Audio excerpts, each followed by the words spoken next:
Hey everybody, how's it going? After another Kraken win, we are here with Emerald City Hockey's post-game live presented by Flatstick Pub.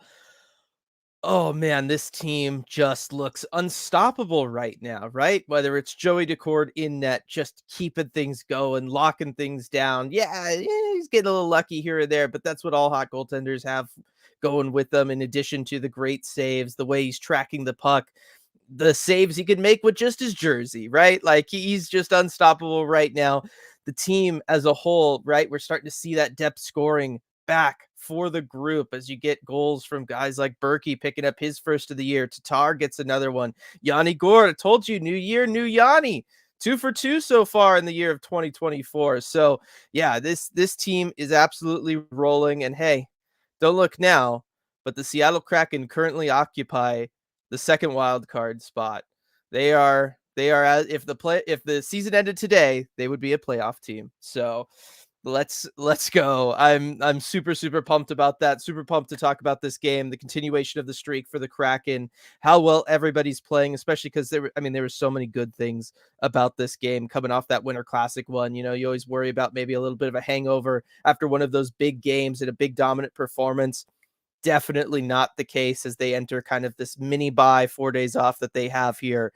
And then there's, other stuff to talk about, like this guy right here, Bjorkstrand, jersey right there behind me, being the all-star. I'm sure that's going to come up at some point tonight too. So want to get all that out there real quick. Thank Flatstick Pub for sponsoring this one. Of course, everybody, I'll remind you of the special over at the South Lake Union location with the $1 off beer after every Kraken home game. You just got to show them your ticket. You get the $1 off beer. It's all local beers on tap. They've got dozens of them there. And then also, just because, I wasn't able to get a chance to get over there to the Pioneer Square one, but I was looking, they've got even more games in addition to the mini golf and the duffel board.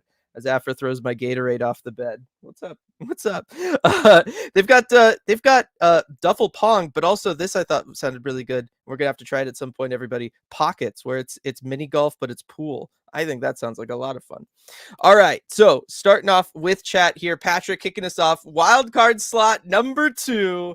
Thank you for the super chat there, Patrick. And yes, the Kraken have done an unbelievable job of coming from, the bottom of this conference, right? I mean, in the wild card rank, they were down at 8, right? It was like them, Chicago, and San Jose there, right? The bottom feeders. And here they are now. They've climbed all the way up into a wild card spot. They're doing fantastic.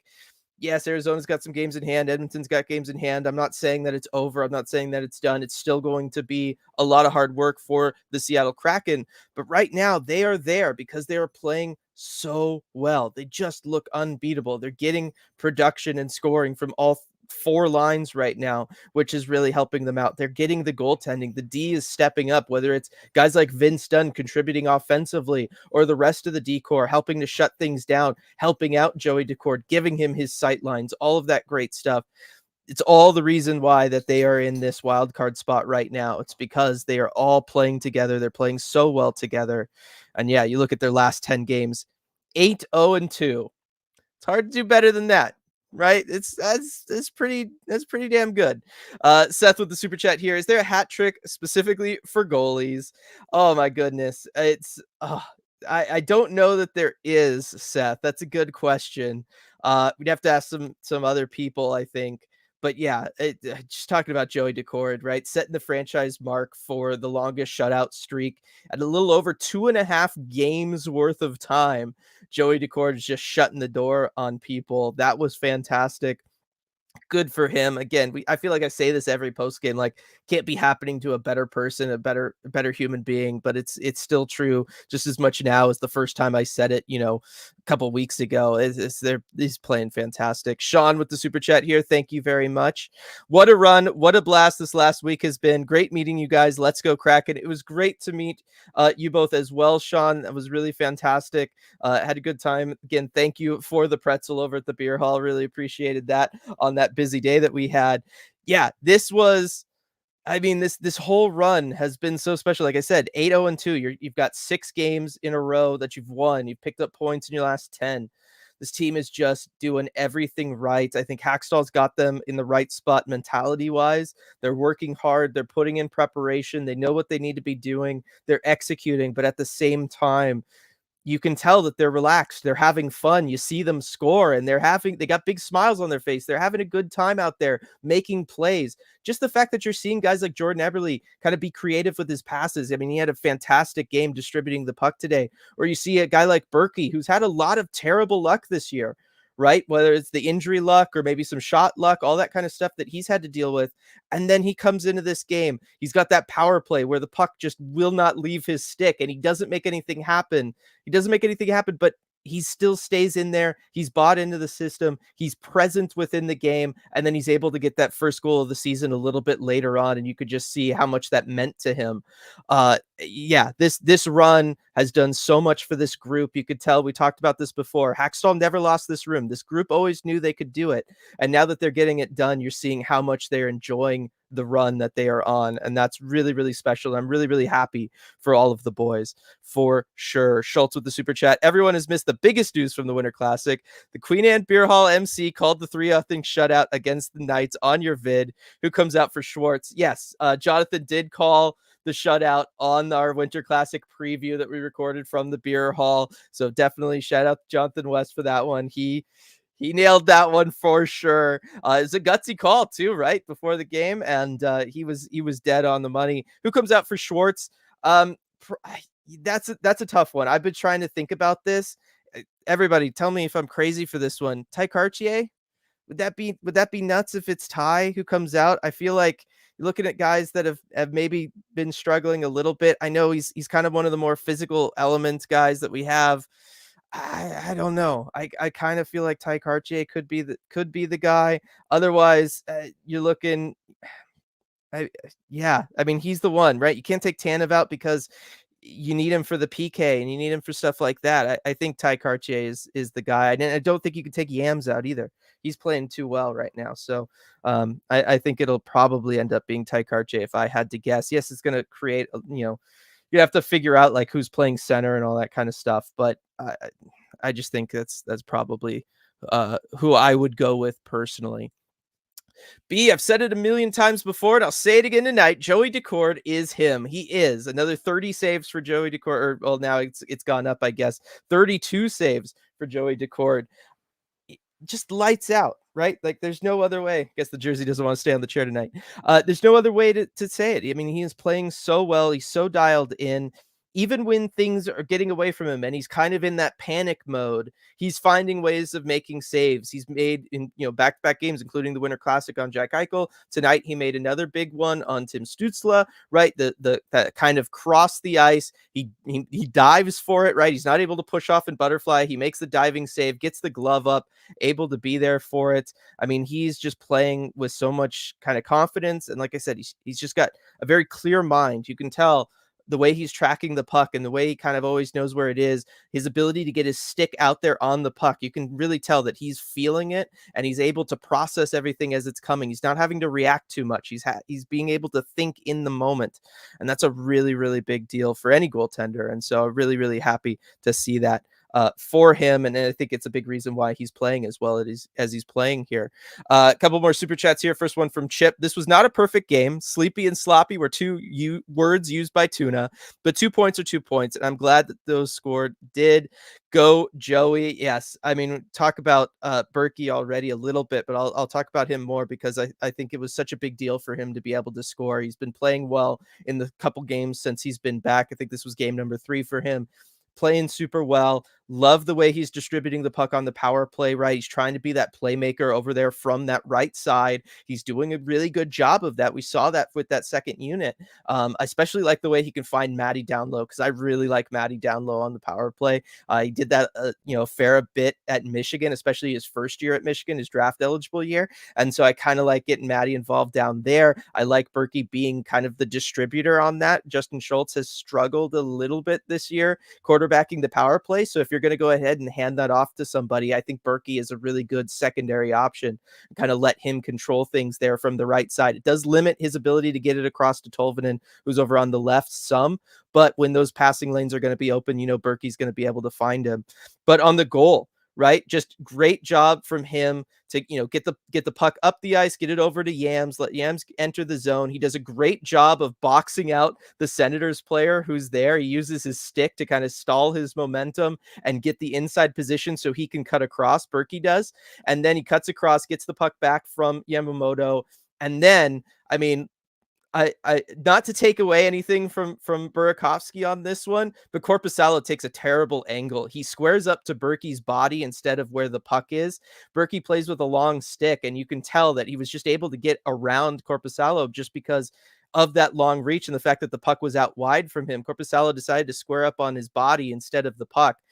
It's a bad angle, right? Like he shouldn't have done that and allowed Berkey to score. But look, I'm sure Berkey will take it no matter how he can get it right now. And I was really, really happy for him to get that goal. Gregory, I've been waiting for this, Gregory. After the last 2 times, wasn't able to do it. Got to retrieve it from the ground because Afra knocked it on the ground there. Lemon lime Gatorade time, baby. Joey. Our third line was fire. There we go. Get the Gatorade. Yes, you. You were the one who knocked it on the ground.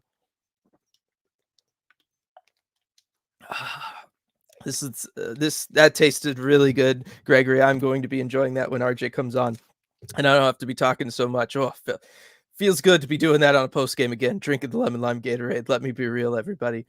And then the super chat here from Gary. Tuna Deeks took 27 games to get his first goal of the season with the Avs, but Tomas has 3-8 with the Kraken. Give Ron the Jim Gregory already. Yes, Ron making the sweet move to bring in Tomas Tatar, gets him going. One of those classic change of scenery, helps unlock the player, helps get him going, all that good stuff. And this is what Tuna can do, right? Like that goal is similar to the one that he scored at Anaheim as far as his ability to kind of deke around guys, go wide. His ability to control the puck is so special. Kraken don't really have anybody like that, right? You've got some pure shooter guys, right? Like a Jared McCann. We've got some good, hard working guys like a Yanni Gord, a Brandon Tanev, right? Kind of north-south hard-nosed player like that. We've got playmakers like Wenberg, like Maddie. They don't really have like that kind of special offensive guy who can just kind of deke around a team, right? Where all of a sudden you can just see the light bulb goes off over the player's head. They see the path forward and they're able to then make it happen with that slick puck handling. That's a kind of a new thing for the Kraken. Maybe Sprong had that some last year, although he was more of a straight shooter. Tune is really the first player the Kraken have had who can pull off goals like the one in Anaheim or the one that he scored tonight. And I think that's been really, really fun to see because that's an element of hockey that Kraken fans haven't gotten to enjoy all too much. And he's feeling it right now. Jordan Eberle doing a great job on that play to set up that goal, help get that one going, as well as Vince Dunn, of course. But yeah, Tuna deserves a lot of credit for being able to pull that one off. Another super chat here from Dave. Thank you everybody for the super chats. So proud of Berkey for his first of the year. Tomas Tatar with the nasty handles along with Berkey's first goal. Joey.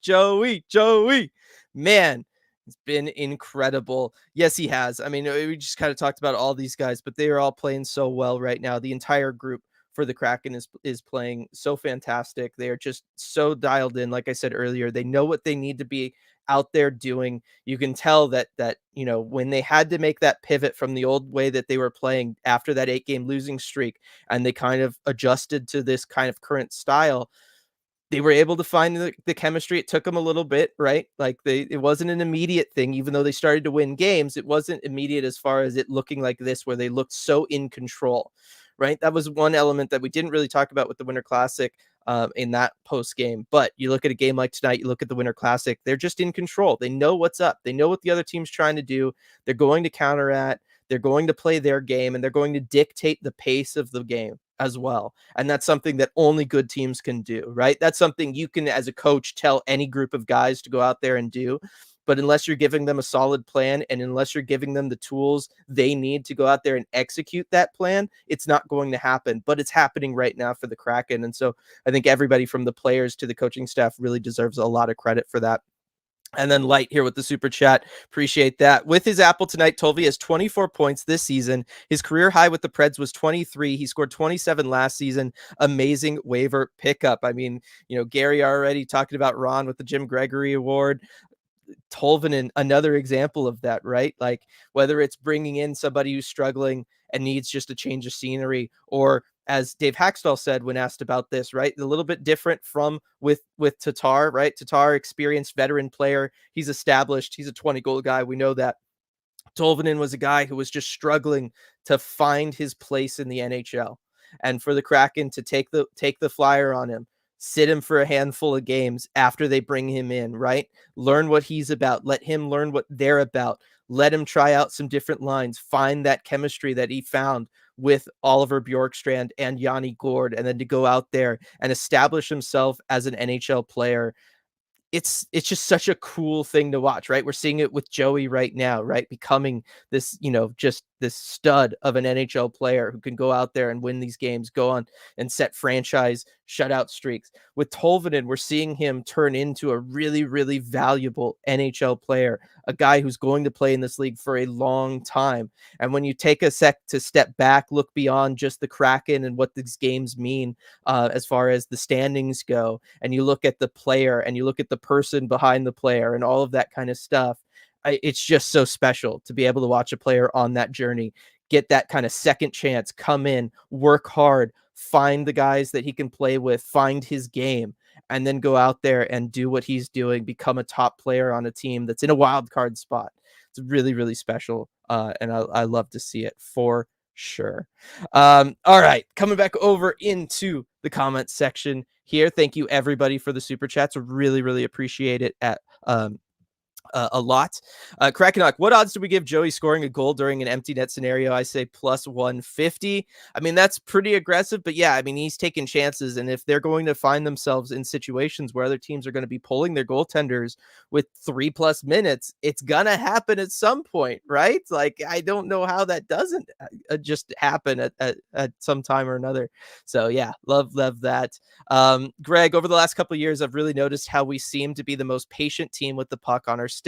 Like, you think they will move it, but they wait calmly. Are we better than most? I think some guys on this team are better than most. And it's one of those things that it's one thing to teach the patience, try to let a play develop. It's another thing to have the guys who can see the play develop and go ahead and know the right time to move it, because there's a lot of guys in the National Hockey League that are too patient, and by the time they see the opening and then they go to make the play, the opening can close because it is the top league in the world. I think what the Kraken are really good at is they have guys like an Andre Burakovsky, a Matty Beniers, and Alexander Wenberg, who are really, really good at taking advantage of those windows right as they're opening up, right? They see the window opening before it's really open, and they're able then, by the time they can make the play, it hits the window at that, like at its widest moment.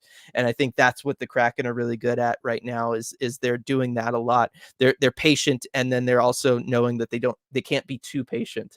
And I appreciate that a lot as someone who also tries to, play that way when I do play the little bit that I play. Sean, Joey, again, not the best effort from the boys, but they did what needed to be done. Yeah, and you look at like the one goal that was scored, the goal from Kelly there in this one, and look, I'm just going to say it. Adam Larson could have done a better job of having the inside position. If he does, I don't think Kelly's the first one to that puck. It's Vince Dunn. That puck stays out, right? Like, it's going to be chaos in the crease there, but there's a chance that the goal doesn't happen. There was some other times, right, where the D was a little sloppy in this one. They showed kind of some of that, the nerves that you would expect after the big win that they had in the Winter Classic. But as a whole, I thought they played really well in this one. And then Edward here, Bjorkstrand All-Star. Yes. Oh, I love that. Oh, if only we had known, I could have gotten this jersey with Bjorkstar on it. That would have been so cool. Definitely nobody is going to have that on the back of a jersey. Appreciate that super chat there, Edward. Really, really do. And also from Edward over in the comment section, was that an actual empty netter by the Kraken? Yes, it was. We did it, everybody. We finally did it. We got an empty net goal. Oh my gosh, hallelujah! Right? Like, I did not think that we were going to be able to do that the rest of this season, and I was willing to sacrifice that to keep everything going right. That was going in the right way for the Kraken, but felt good to get that. It was cool for Vince Dunn to be able to get that one. Chip with the super chat here. Now it starts off with knocks on wood. So I'm knocking on wood here, but I'm a little nervous now to read the rest of this super chat but I'm going to. We now have a single digit goal differential at -9, slowly crawling our way back. I'm glad you brought that up because that's one of the things that I've been paying attention to as the Kraken have climbed the standings as well, because I do think that it's one of those indicators. Is it the most perfect thing in the world to look at and tell you if a team is good or not? No, but it is one of those things that you can look at, and you look at every other playoff team for the most part, and they've all got positive goal differentials, and all the teams that don't aren't in playoff spots, with the exception of the Islanders, who are doing something over there in the East. I still can't figure out how they're winning games, but you look at the Kraken, and yes, they are getting it down to -9. I literally thought about that when they gave up the one goal. I was like, oh, now they're only going to make up 2 spots in the goal differential. So I was really happy when they did get that empty net goal that we were just talking about, because they expand that out a little bit there. So love that. Jason from Twitter here, voice of the Firebirds, in arena voice of the Firebirds, everybody. You guys jinxed the shutout, but we still love you. Did we do that? Was that us? I don't think that was us. I know your boy Joey was doing well with it, with everything there. But yeah, and it was great to see you up in Seattle, Jason, as well. I gotta get out to the Firebirds again. We can hang out some more.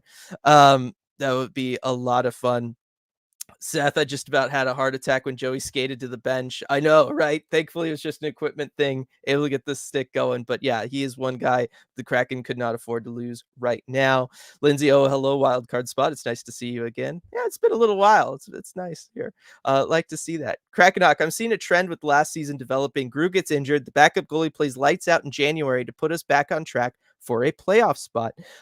We will see if that trend continues. I mean, Kraken obviously had started getting hot a little earlier than they did this season. That's for sure. But I think back to that big road trip that they had in January last year, right? So I remember being up in Seattle for some of that, watching a game at the beer hall with everybody, that game against Chicago.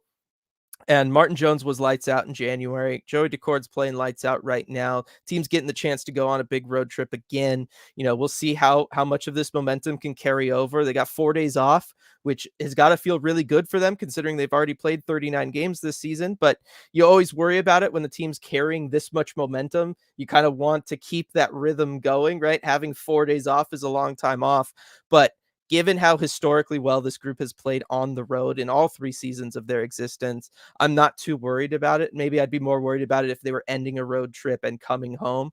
But yeah, I'm excited for this one, and I'm right there with you. I'm Krakenhawk.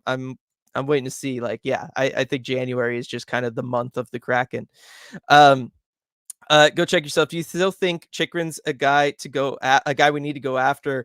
Go team. Can't believe the Gord line is so productive. Yeah, the line is playing fantastic. Chikrin's always a guy that teams should want as part of their group. I will always say that he's one of the best young defensemen in the league. I think he's going to be in Ottawa for a while though. So I think that, the time was last season. But yeah, he's a really, really good player. Not looking at the camera in the goal on that jersey save, I really thought it went in. It was so darn close, but even Joey's jersey makes clutch saves right now. That thing was crazy. It does not get closer than that. That was crazy.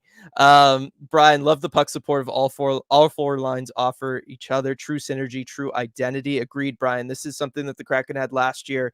Struggled to get it going this year, but they've got it now. So definitely love that. Let's see. Joey should be in the All-Star game. Tell me I'm wrong. We'll wait and see what goaltenders, or did all the goaltenders get going. I know Shesterkin went. I don't remember from the West, but they're going to need more than a handful of goaltenders. So I think Joey's putting himself in a spot where that could happen for him for sure. Jake, a shutout, an assist, and a goal. That would be incredible for a goaltending hat trick. Jake, that would be so wild. I would love to know how many people have accomplished that incredibly rare feat, if it's ever been accomplished. Should be easy enough to go and just look at all the guys who have scored a goal, because it's a fairly short list. That would be really, really neat. Vote for Dunn and Daccord to join Bjorky in Toronto from Sean. Oh, did they open up the voting? I'm sure they did. I was gonna look at all that stuff kind of tomorrow because it came out late today. But But yes, definitely. I mean, Vince Dunn deserves to be there. The way he's been playing, leading this team in scoring, he's been fantastic this year. And then, of course, Joey is Joey, right? Okay. Oh, come on. Ryan, what do you attribute the success of the PK to other than Joey? Well, if I had to single somebody else out, it would be Brandon Tanev. I've talked about this before. When he was gone, the PK was bad. Since he's been back, PK's good again. But a lot of it just has to do with guys like him. And I think Jared McCann also does a really good job of this. And it was, rough shot block he had earlier in this game.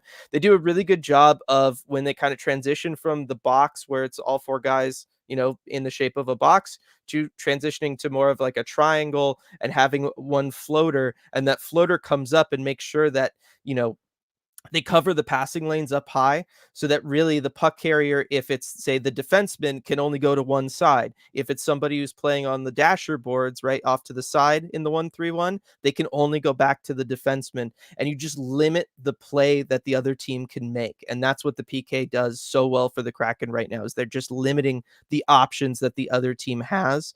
And that's been really, really fun to watch. It's it sounds a lot easier than it is. It takes a lot of effort. It's a lot of skating. It's a lot of mental focus, but that's what the Kraken are doing right now on the PK. That's really helping them out. And then that makes Joey's life so easy when he only has to worry about this one angle, right? It can only come from here or this defenseman, right? The defenseman or the guy on the half boards. I only have to worry about this. I'm not going to have to worry about going all the way across my crease to try to make a desperation save. And that helps them out a lot. DJ Singleton wins the statue of Joey Daccord going up. Thank you for the super chat. It's a good call, DJ Singleton. Everybody, when do we get our Joey statue? That is something that we need, right? I would be down for that. That would be a lot of fun. Okay, getting into where everybody's talking about it. Looks like, yeah, Karts is the guy. Never forget, does Cartier get sent down or just a scratch? Cartier would just get a scratch. Be a scratch. That was the deal with Magna getting him on waivers. That's what's going to open up that roster spot for the Kraken. So they shouldn't need to make a move, assuming nothing else has happened, and I'm right. They shouldn't need to make a move now because of Magna being gone. They should be able to just take Schwartz off LTIR whenever they do that, and then Cartier just becomes a scratch for them. I believe I could pull up Cap Friendly though real quick and just double check my work. That would be nice. And also congrats to Magna for going to Chicago, picked up an assist tonight on a Connor Bedard goal. Happy for him. That was good. Yeah, they've got 2 open roster spots actually right now, the Kraken. So I guess the Magna thing was really just to help him out and get him playing, get him a chance in the NHL again, because Riker Evans has kind of passed him as that like next man up for whenever the Kraken should need it. So let's see. Maybe they'll alternate taking Yams and Carts out like they intended at the beginning of the season from Nicole. I could definitely see that. I agree with Sean there. I think you're right, Nicole. I think that's something that we might see. Right now, Yamamoto seems to have some good chemistry with Burkovsky, depending on what line Burkovsky is going to be on, all that kind of stuff, because you got to worry about that. I think that you could maybe do that. Let's see. What's Joey's save percentage after tonight? I'd have to do the math. I know. Oh, do I still have it from before this game? Yeah, so he was rocking a 956 save percentage over his last eight starts. I don't know, and I don't think the NHL.com is going to update it really quick, Jake. You can check NHL.com later for that, or you can check Hockey Reference tomorrow. They'll have it for sure. Let's see. Stimpy, hey guys, first, awesome hanging out with y'all. Second, proudly wearing my Joey Winter Classic jersey. Firebird staying hot right now for dog. Yes, Afra made the appearance. I unfortunately had to put the Bjorkstrand jersey where Afra goes. Here, Afra, you want to come back up? I'll get you a treat. I think Afra wants some lemon lime Gatorade. Yeah, she was going into it. She misses this. This is her job. She likes having a job, and she misses doing this with everybody. And there's her new Kraken little tag there for her collar there. Pablo, love your dog. What is his name, my friend? Her name's Afra. So she's a good girl. I'll get you your treat when RJ comes on. Okay. All right. Real talk. What are we going to do without Kraken hockey for 4 days from Lindsay? That's a good question. It's going to be a long 4 days. It's definitely going to be a long 4 days. I'm kind of okay with it just because of all the traveling I had to do. But yeah, I'm going to be wanting some hockey. by the end of it there. Pablo, Dylan, how many wins do you think the Kraken can win this year? More than 46 from last year. I think because of the slow start to the season, I don't think they're going to be able to get to their win total from last year. And then all the overtime losses too, right? Those were opportunities and close games for them to win. Up to 16 now. Like I said, I think that number is a little high, but I could see them being in the mid to high 30s if they were able to continue this pace. It's a pretty aggressive pace to be, to really carry for a long stretch of time. But I could see them kind of get up in there. Maybe if they continue to play close games, get more overtime losses, it's more like low 30s or around 30. But I think that's what you're looking at for the Kraken there, maybe. As they're at 16 right now, about halfway through. So that's what I would say. Lindsay Adam Larson t-shirt magic mojo continues. That it does. I mean, that thing is incredible. I hope it never goes away. Never goes away. Uh, let's see. Sam, with US and Sweden playing for the world junior gold medal, will there be some sort of bet between Maddie and Wenny like last year when Maddie lost a bet to Ebbs when Canada won? Very good. There's a good chance of that happening, Sam. We'll keep, our eyes and ears out. I guess it's unfortunate that the Kraken are going to be leaving. I don't know exactly when they'll be leaving.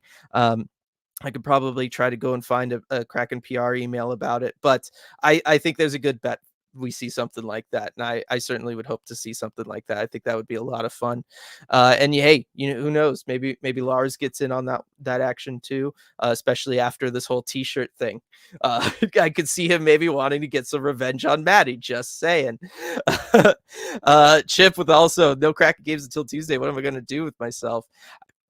Watch the World Juniors. Watch the gold medal game between Sweden and USA. It should be a lot of fun.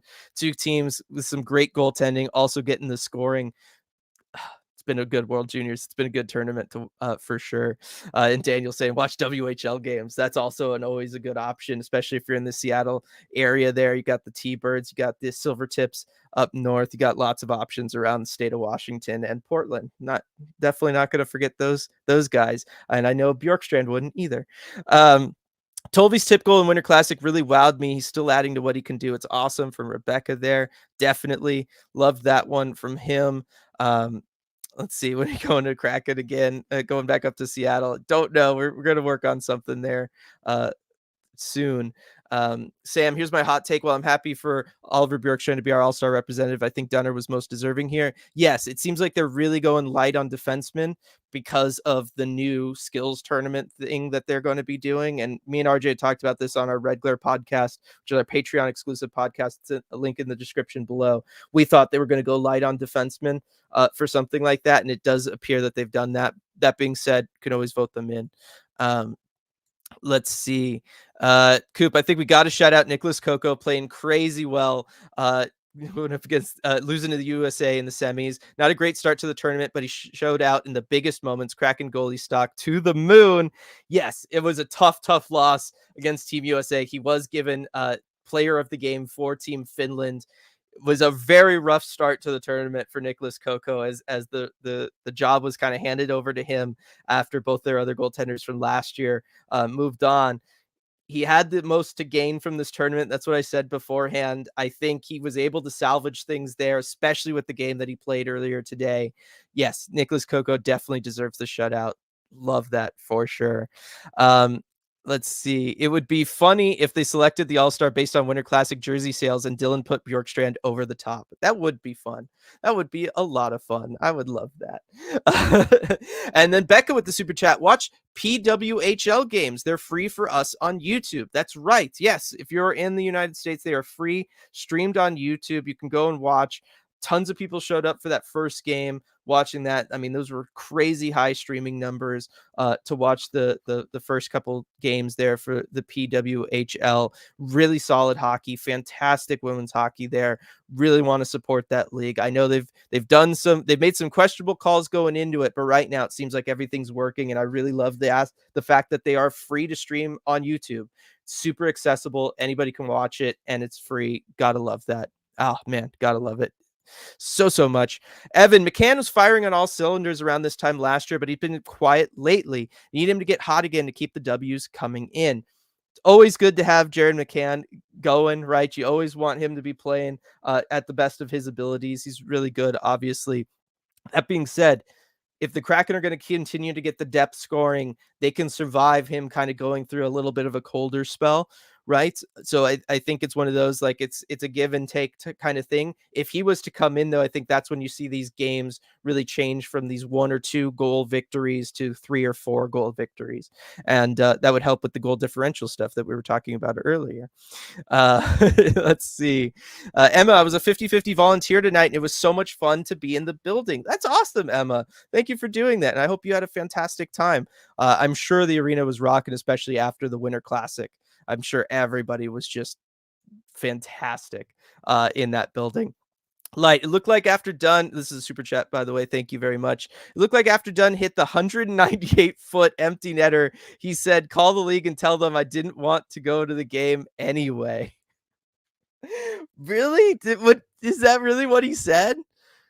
Oh my gosh, that would be hysterical. That would be so fun. That would be so much fun. Oh, I hope he said that. Oh, I hope he said that. Oh, okay, it wasn't Bedard, it was Blackwell. Thank you, everybody, for the correction there for Magna on that. I'm gonna scroll down a little bit here, try to catch up some because everybody's, another big chat, 152 people in here. Absolutely love that. Um, the Larson shirt is the new chicken parm. Yes, that is the new thing that we can all talk about, and all that, all that good stuff. Oh man, I love that. Oh, that's some good stuff right there. Stratic, who are we chasing points percentage? Oilers, who are they playing next? Ottawa and Chicago. We just pissed off Ottawa while leaving them physically fresh, and we handed Chicago Magna to bolster their D. That's true, right? And hey, look, Oilers are on a 6-game win streak as well. We'll see which team cools off first. Definitely hoping it's the boys further north than Seattle there. And yeah, it's gonna be a tough one, right? They've got 4 games in hand on the Kraken. Obviously, they'll make up some of that in this next couple days with the Kraken kind of having the time off. But yeah, that's it's gonna be fun. DJ Singleton, if you saw my calendar with all the baby squid games coming up the next few days, yes, I mean you do such a great job over on the Discord. Everybody, go check that out. Link in the description below. DJ Singleton does a great job of watching all the junior hockey games and international games too, to watch all the Kraken prospects and kind of give live updates on how they're playing and stuff. So if you are interested in stuff like that, especially right now with the World Juniors going on, everybody's been watching those games in the Discord together. It's been a lot of fun. Definitely recommend that. Coop, I'm sure Grubauer is happy for the boys, but part of him has to be wondering why it takes him getting hurt for the team to fully hit their stride and rip off win streaks. It's weird. It is weird. It's something that I would like to do a deep dive on. I don't know that it would be just me and RJ capable of doing it. We might need some outside help and or to ask maybe some players a few things, right? Try to ask some questions. But I do wonder how much of that is because of just the goaltending styles that they play and then the adjustment that the defense has to make for those two styles. If there's something about that, it kind of maybe slows down the offense a little bit, right? Having Joey, obviously, he can move the puck up the ice himself. He can kind of act as a third defenseman. That's got to help them out. But also, I wonder just their ability to, him handling the puck a little bit more, him sending pucks, keeping them more in front instead of, always directing rebounds out back, which is, of course, what Grubauer should be doing if that ever plays a role in it as well. I don't know. Macario, Joey Daccord, future All-Star. I sure hope so. That would be a lot of fun. Jessica, we won in a way that made absolute sense regarding our opponent. I'm just confused now. This is the best. I'm so pumped about this. I absolutely love it. I just want this to continue. I am having so much fun. My coach brain just keeps like sparking and going crazy, and I'm just having so much fun with what Hackstall's got the boys doing and how they're playing to their opponents, and they're not playing up or down to their opponents. They're playing with strategies for their opponents. Looks like they just need a little bit of time to settle into the new system, and then once you know your job in that new system, you can start adding on, right? You can start making little adjustments game by game for your opponent. But when they had to make that kind of wholesale change from system to system, you weren't quite able to do that back at the start of this winning streak. Now you're kind of, everybody knows what their job is. It's become second nature. You've got the muscle memory for where guys are going to be, what your job is, how you're doing your controlled zone exits and zone entries, right? All of that kind of stuff. Now you can start tweaking things game to game, start playing to your opponent's, weaknesses. You can start preparing for their strengths a little bit more and make those adjustments.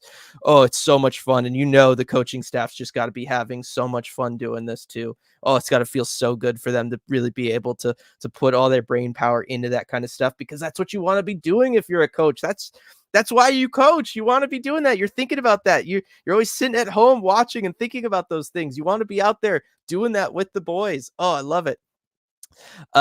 Striatic on board with watching the PWHL games for sure. Love it. He's reminded everybody games on January 5th, 6th, and 8th. So there you go. Definitely they can help keep us covered while the Kraken are off. Barbara, good morning.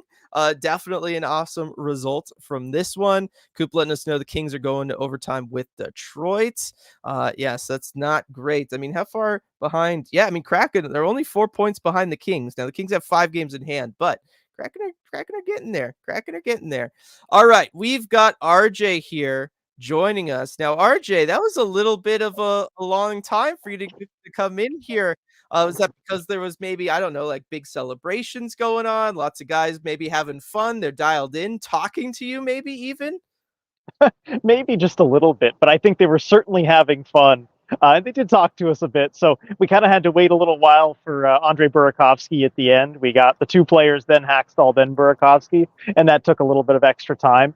But yeah, I mean, great stuff from the players. Tomasz Tatar talked about the role that he has now and how great it is playing with Everly and Beniers. I thought an interesting answer from him, because the premise of the question was, you've had the chance to show off your offensive ability a little bit more. Maybe that's something you didn't have the chance to do earlier this season. And he basically said, I didn't.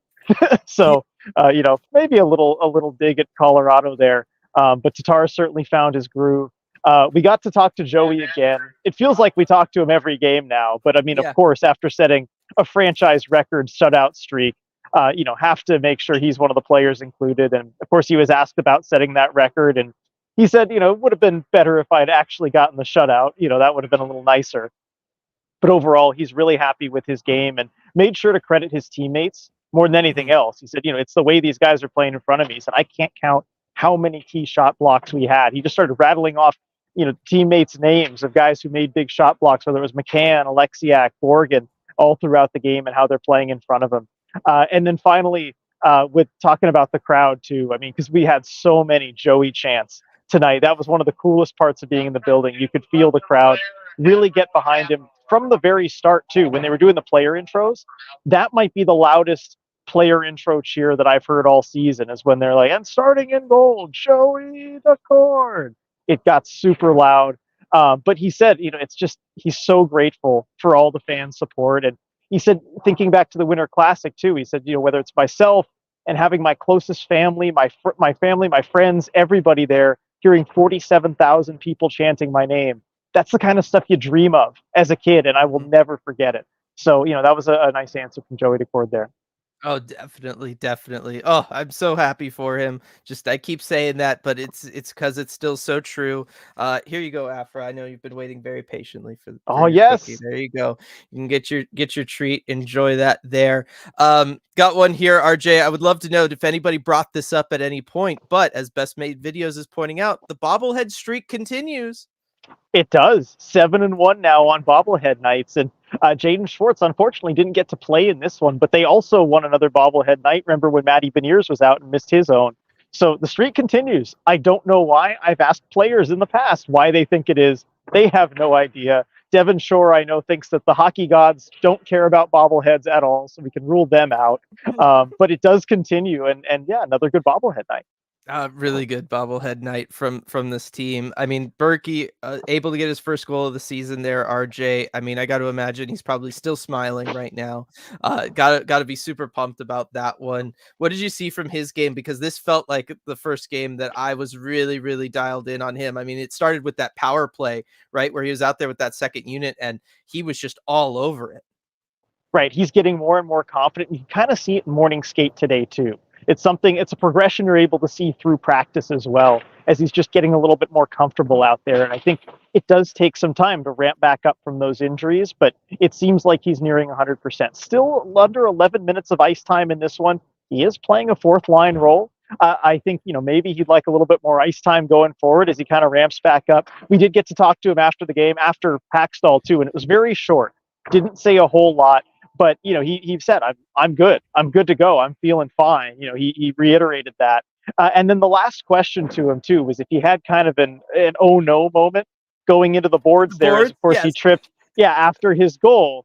And, I don't know that he seemed the most pleased by the question, but he just said, a little bit, because, it feels like every time I get touched and I get injured.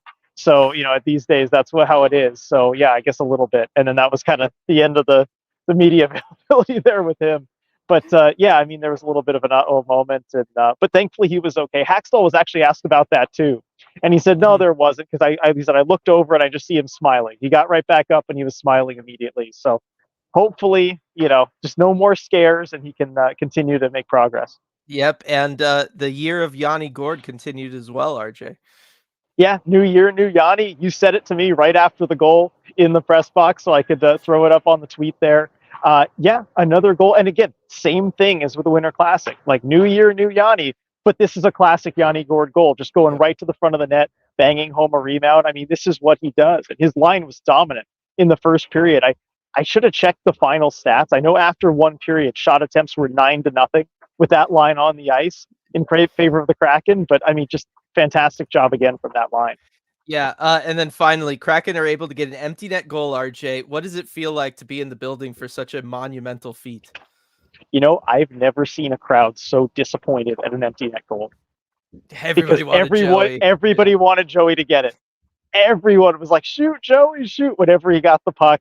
And, there was a little bit of a kind of a sigh, like a letdown, right? It was done, shot it into the net. And it was clear it was going in because, 2-goal lead. The game didn't really feel like it was in jeopardy at all. It was cool to see an empty net goal, but I'll say it could have been cooler. Yeah. Well, and one from such distance too, right? Like that doesn't. It's impressive. Oh yeah. Impressive from Dunn. I like how everybody seemed to get the green light to go for the empty net with the 2-goal lead, whether it was Alexiak trying twice or Dunn there from distance. Like I like that, Hackstall's, I don't know if he's giving specific direction here, but it seems like every player has license to just shoot those pucks. And I think that's the right strategy. Oh, definitely. Got the numbers here for that Yanni Gourde line. 15 shot attempts for, only 3 against. It's a very healthy margin there, I would say. Love to see that. Yep. Sean, we need a deep dive on this goalie situation for sure. Unlike Martin Jones, Joey Daccord is young and can truly be the future. What is this going to look like? We have never seen Kraken goaltending like this. Yes, we weren't able to get to it in this last one because we were talking about the Winter Classic. RJ needed to get over to Kraken practice yesterday, and we knew there was only kind of going to be this one Ottawa game before the next recording for the deep dive. So we are planning on having that conversation, Sean, for sure. It's going to be a big part of the next one. All right, Blaze King Gaming. So glad I got to see a Yanni goal in person. Tatar's goal was sick, even from the other side of the ice. I talked about this a little bit. Is Tatar the first player, RJ, that the Kraken have ever had that really has that kind of dangle puck handling skill? Like we've seen playmakers, we've seen shooters, we've seen that kind of stuff, but we've never seen a guy like him in a Kraken sweater. Yeah, not really. I mean, as far as, Jonas Donskoy, I really do think had that skill set, like went in alone in that kind of situation. We just didn't get to see a whole lot of him, and year one was, its own story.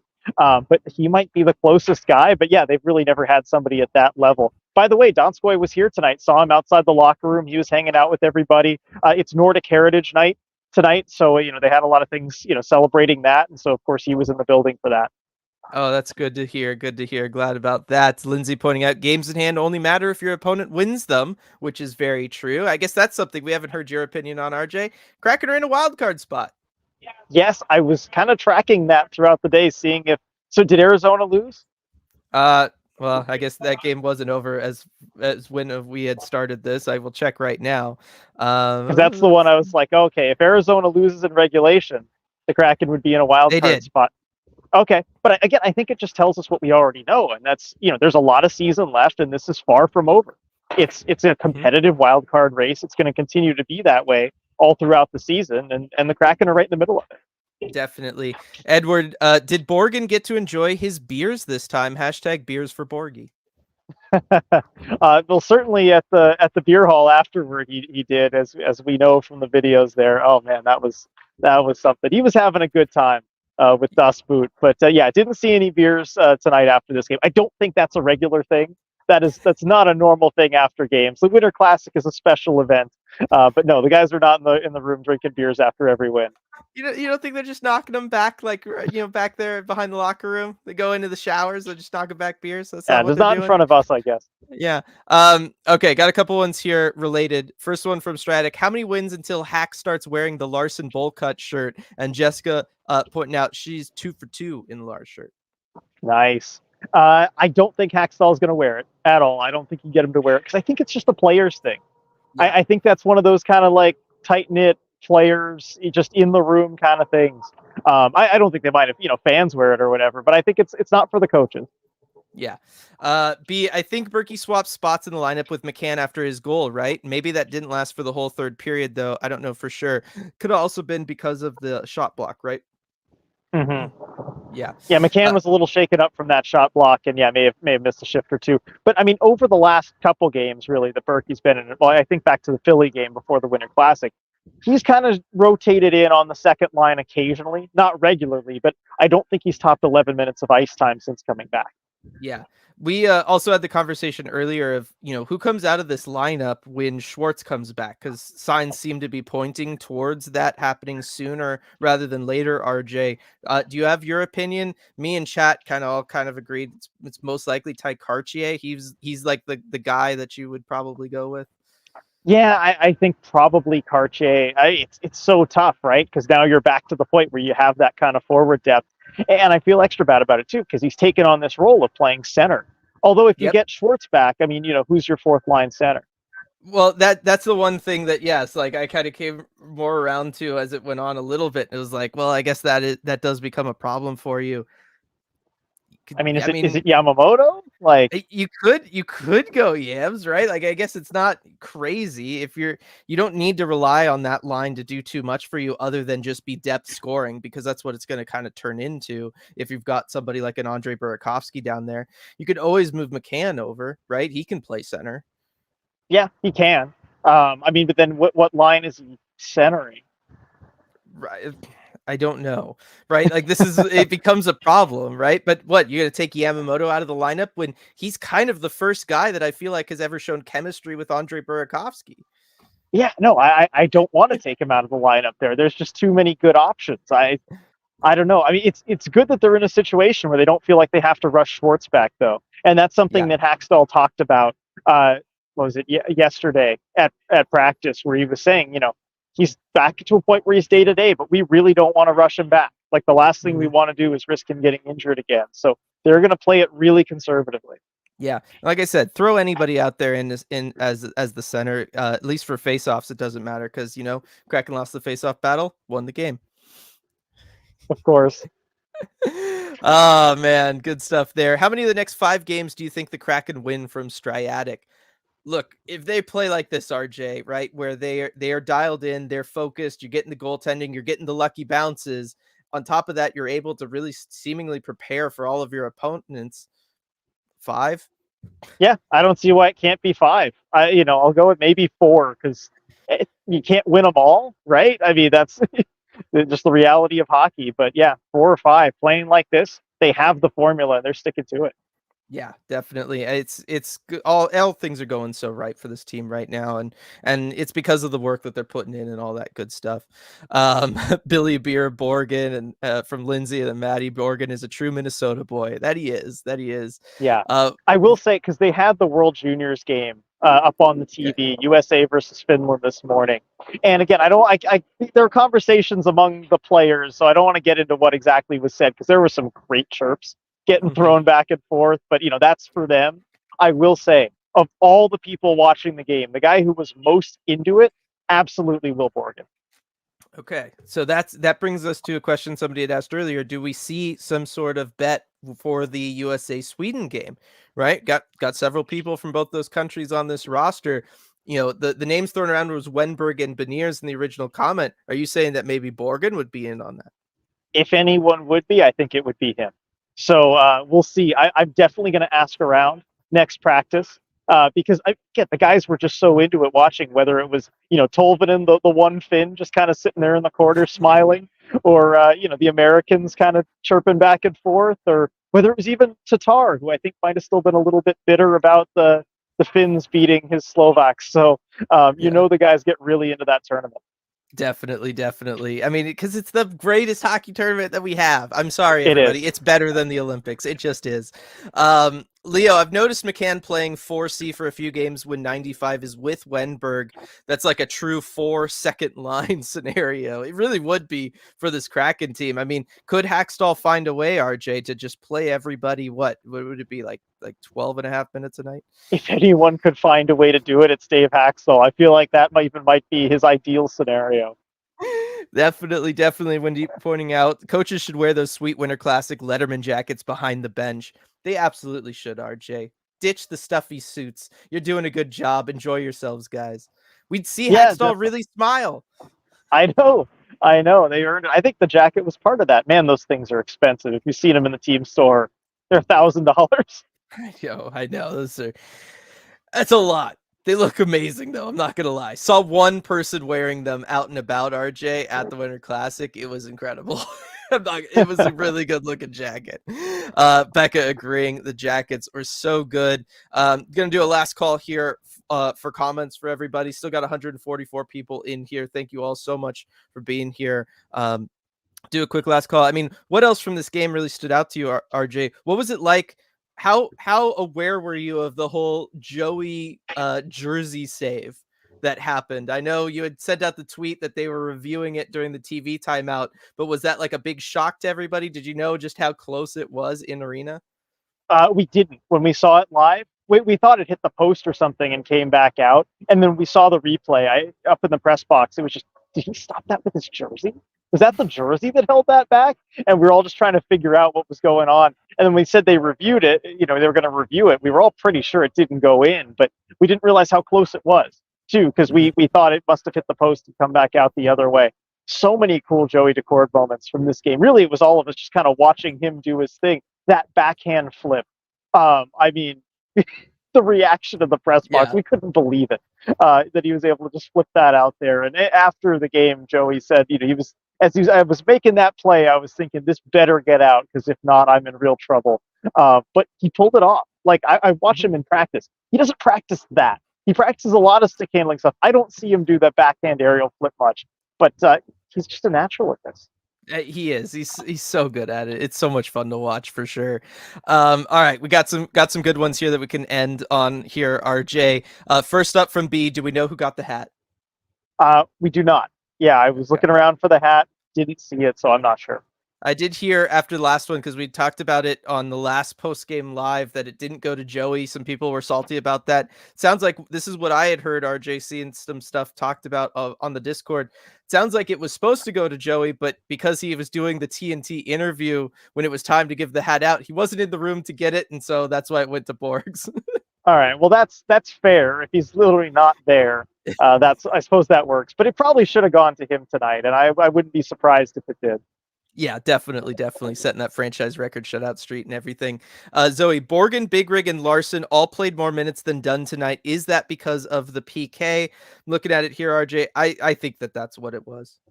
Yeah, I don't know if you can quickly sort by 5-on-5 minutes to kind of see where those stacked up. But also, I think part of it is that you had a lead. And, those are kind of your more defensive defensemen. And not that Vince Dunn's, bad in those impacts at all. But I think you maybe lean a little bit less on a guy like that when you're defending a lead pretty much the whole game.